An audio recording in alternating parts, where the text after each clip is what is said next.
The 2022 Nissan Frontier arrived earlier this year to replace its ancient predecessor in a truck segment that is very competitive.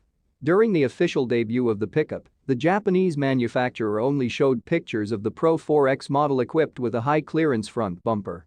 Now, Nissan has also shared the first photo of the standard 2022 Frontier. The company is celebrating the start of production of the completely overhauled truck, which will be assembled at the Canton Vehicle Assembly Plant. The Frontier has been built at this factory since 2012, and the new generation model will rely on the company's more than 6 decades of truck expertise in the US.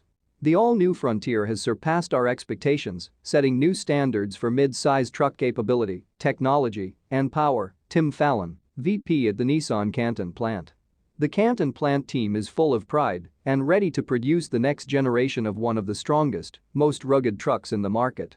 As for the non-Pro-4X trim, the single photo available at this point shows a slightly modified front bumper and a less glitzy overall appearance.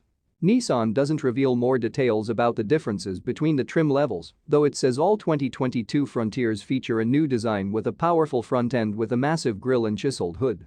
Under the hood, as standard, the new Frontier gets a 3.8-liter direct injection V6 engine generating a peak output of 310 horsepower. The motor is mated to a 9-speed automatic transmission and, depending on the trim level, you can get it with an all-wheel drive system. In the Pro-4X, the all-wheel drive comes as standard. The new Frontier will start arriving at US showrooms later this summer.